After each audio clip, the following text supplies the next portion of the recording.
Yo, what's going on, y'all? It's your boy So, in case you ain't know So, and welcome back to another dope episode of Sports with So. Coming to you live, y'all. This week, the Dolphins take care of the Panthers and get ready for a real test in Philadelphia. The Canes embarrassed themselves in North Carolina and are looking to save the rest of their ACC schedule. And the Panthers started their season with 2 losses, but bounced back with a critical win. It's time to take a ride, y'all. Let's go.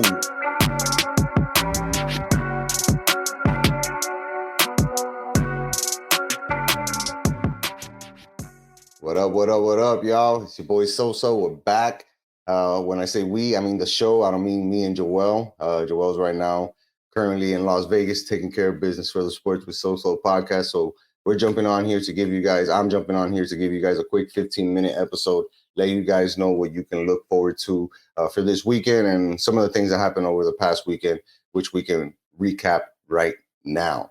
Now, before we get started, I do have to give 60 seconds to the Marlins and Kim Ng. They mutually separated ways. Kim Ng, I think, was a great GM for the Marlins. She made a bunch of moves that really worked out, and not a lot of GMs can say that in baseball. You know, it takes a really smart mind to make good deals and get players in to actually produce and help a team in the playoff run, which is exactly what Josh Bell and Jake Berger did for the Marlins. And Kim Ng is responsible for a lot of that. You know, she brought up Yuri Perez. She hired Skip Schumacher. Like, there are a lot of things that Kim Ng did as a GM. And for the Marlins to want to put a president of operations above her was kind of like weird. So I understand why she left. I wouldn't want her to leave because I think that she did a great job. And now it feels like the Marlins have to start all over again after such a great season. Not the move that I was expecting to hear. I'm not going to lie. I didn't think that it was going to be this. But yeah, she's out, and the Marlins are going to find now a new GM and possibly another president of operations or baseball operations. Let's see how that works out, man, because they got a lot of questions. They did a lot of good things this year, and now it looks like they're starting to go backwards a little bit. So let's see how that goes. On to the Dolphins. They beat the Panthers 42-21. Now 3-0 at the Hard Rock. A lot of things were said about that game that I didn't necessarily agree on from like the media and a lot of the local media. People saying like, well, you know, you shouldn't give the Panthers a head start. You should go out there and dominate. But it's the NFL. You got to go out there and win every single week. Nothing is a guaranteed. Every game is going to be different. Every game is going to be hard. We saw how we kind of struggled with not struggled, but a little bit of a slow start against the Giants until we really got going. And then the same thing against the Panthers, where we had a little bit of a slow start. And then boom, once the offense gets going, it's unstoppable. It really is unstoppable at this point. You know, but that's what good teams do. They beat up on bad teams. They make them look dumb. They beat them by a wide margin, and they take care of business. And that's exactly what the Dolphins did. So I don't understand why people are like downplaying who have they played, who have our opponents been to be 5-1. Who cares? The fact is that it's the NFL, and people have to realize that every game is not a given. You're going to go out there and have to fight for it. I.e., look at the Niners, right? They lost to Cleveland. We saw the Eagles lose to the Jets. Like, it's not easy to go out there and win NFL games, especially if you're on the road. So although the guys that we've played are combined 5-22, doesn't matter. You got to go out there and beat the bad teams, and you got to go out there and beat the good teams as well, right? Like, we saw that we struggled against Buffalo, but we went away from the game plan. And that's one of the main things that I'm focusing on for this upcoming Eagles game, right? Like, Mike McDaniel already came out and said, like, that burned me once. We're not deviating from the game plan ever again. Why? Because it works. And I think that against the Eagles, you're going to see a lot of running. You're going to continue to see Mostert get opportunities to catch the ball. You're going to see him get opportunities to run the ball. Often, he made a great impact in the last game. We're thinking about we're going to see if Jeff Wilson Jr. actually makes the game on Sunday and gets some snaps. But the running back room is not an issue. The wide receiver room is not an issue. The offense is not an issue. So I think that we're going to be able to go to Philadelphia and really put up points. But at the same time, you know, you got to look at the Eagles' schedule and see who have they beat. People say that the Eagles are such a good team because they made that Super Bowl run, and now that they're expected to get back to that. But when you look at that, who they've played, right, they've only played one team or have one of their wins with a team that's over 500, which was Tampa Bay, the Buccaneers. Yeah, the rest of the teams that they played are 3-3 right now or under 500. Washington and LA Rams. But yeah, we have an opportunity. We have an opportunity to go out there and show the rest of the NFL the Dolphins, excuse me, are the real deal. Our offense is the real deal. Our offensive line is the real deal, and we expect our defense to be able to show up. That's probably the one question, right? Is our defense going to be able to make enough stops and come away with turnovers? Uh, gotta get that dub, and gotta find out a way to really put a lot of pressure on Jalen Hurts, man, because that kid is good. That kid is good. It's a primetime matchup this Sunday. It's going to be Sunday Night Football versus the Eagles. Philly, like I said, they were coming off an ugly loss against the Jets. The real question of this game is going to be whose defense stands up and really gets the stops, right? Because Philadelphia is known to have a really good defense. Dolphins brought in Fangio. We have a bunch of talent on defense. We don't know if Ramsey's going to be back by this game. I think he should take a couple of weeks off and just really get into the rhythm of being an NFL player again. He's been, even though I'm sure that guy's rearing and ready to go, but we don't need him just necessarily yet. I'd rather him get healthy and see if this current defense that played well on Sunday against the Panthers can continue to create pressure. 7 sacks last game. We're gonna need at least 2.5 sacks this game. So let's get it done. Now, to talk about the embarrassment of the Canes up in North Carolina. They end up losing 41-31, make a small comeback in the fourth quarter, but they got shut out in the third quarter, 21-0, and they also got shut out in the first quarter. And it's a little bit frustrating. I'm not gonna lie, it's a little bit frustrating because the Canes should have got their running game going. We should have been able to handle the pressure that we were playing with up there, and it felt like we just abandoned the game plan, abandoned ship completely. Tyler Van Dyke threw the ball 48 times. He was 31 of 48 at 391 yards, 4 touchdowns, and 2 INTs. That's just way too many attempts throwing the ball. Like if you're down, which we were down by that much, but we couldn't get into the game because we couldn't run the ball. We couldn't run the ball. Parrish had a rough day. Nobody really got anything going, and now our ACC schedule for this year is a wrap. You got 2 losses in the ACC in conference play. Now you're facing a tough Clemson team at home. I don't know, man. I don't know where this Kings program is heading right now from a week-to-week basis, right? Like we can obviously see the team getting better and better each year that goes by, but getting better doesn't necessarily work for the Hurricane fans, right? Like we want to see winning. We want to see big wins. We want to see important wins.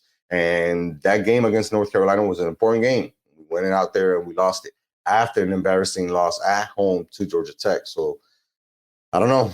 A lot of questions are being asked about Cristobal and his program, rightly so. I'm not saying that he's on the hot seat. I don't think he is.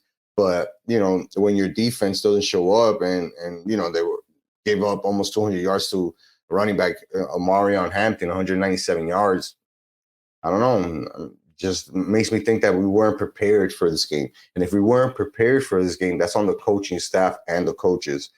They have to do a better job of getting these kids to realize what it is that they're playing for at the moment. Yeah, man, that shit sucked. The wide receiver group really helped out TVD, right? Like they obviously got a rhythm going in the second half when they were trying to come back and just forcing throws and throws and throws. 311 yards between Jacoby George, Xavier Restrepo, and Brashard Smith. George having 125, Restrepo with 96, and Brashard adding 90 yards, but it wasn't enough. And when you're playing good teams, you can't play from behind, right? I.e., the Dolphins and the Panthers. They're playing a bad team, jumped right back. Not going to be able to do that against the Eagles. Same thing with the Canes here. You can't go down to good teams, including Clemson, who they play this week at home in the whiteout.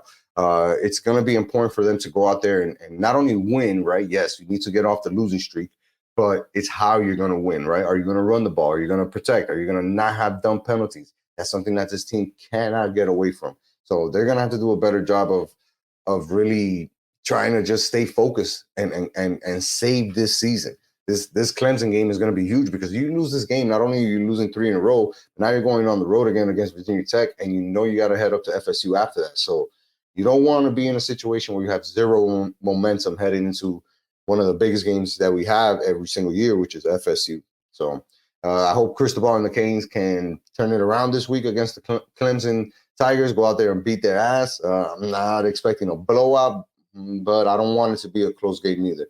So let's go Canes. Now, the last thing that we're going to talk about here real quick is the Panthers. They started their season with 2 straight losses, but bounced back, got a big win in New Jersey, 6-4. And, after starting 0-2, losing on the road to Minnesota, losing on the road to Winnipeg 6-4 in a shootout, like, you kind of figured that this Panthers team is going to take a little bit of a while to get going because of the amount of injuries are out. If you guys don't know, Ekblad is out for an injury. He's going to be gone for a while. And they have another couple of small pieces that are not necessarily ready to go.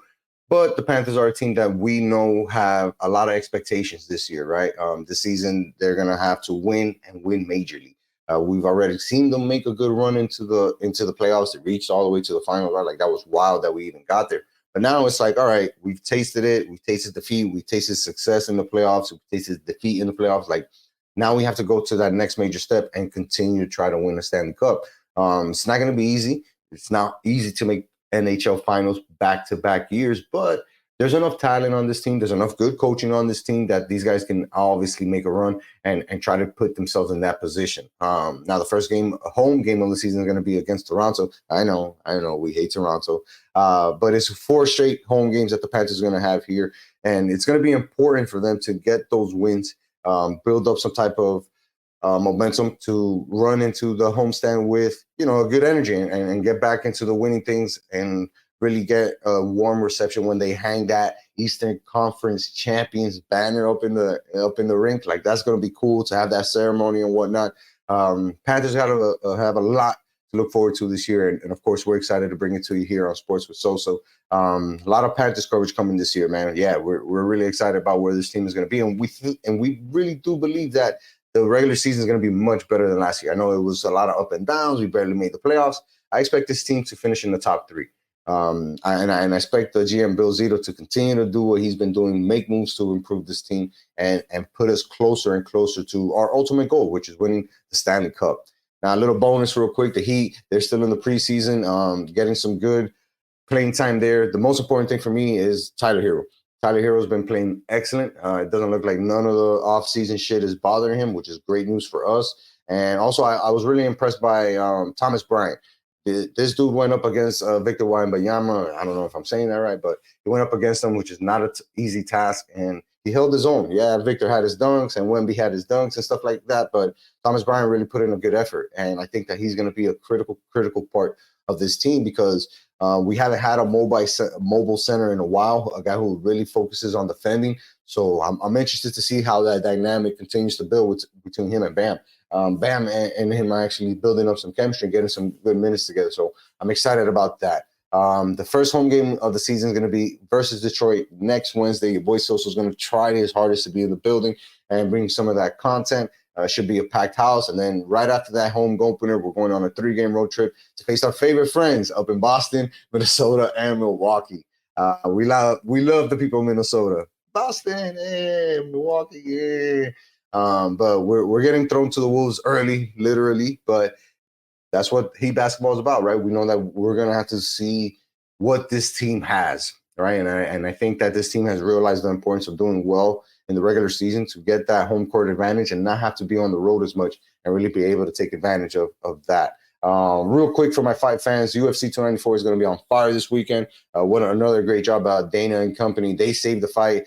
Charles Oliveira was supposed to fight Makachev for the belt, and that's their second fight. But he suffered a cut above his eye, a really bad cut, knee surgery. And of course, Alex Volkanovski, man, that guy is a legend. Dude said, yo, I'll take that fight. Jumped in there, and he's getting his rematch against Makachev. So that's going to be an amazing fight on the headliner. And the co-main event was supposed to be Paulo Costa, but he had surgery on his elbow, had an infection. So then, of course, Kamaru Usman, he steps up and says, you know what, I'm not going to hesitate to take an opportunity to fight for a belt. Let's get in there. Let's get it going. So it's going to be dope to see both Volky and Usman back in the octagon after seeing them both suffer. Well, in the case of Alex, he's 1-1 in his last 2 fights, and Kamaru's coming off of a loss. So it's going to be interesting where these guys are at mentally, especially for Volky making that weight cut to get back into fight shape.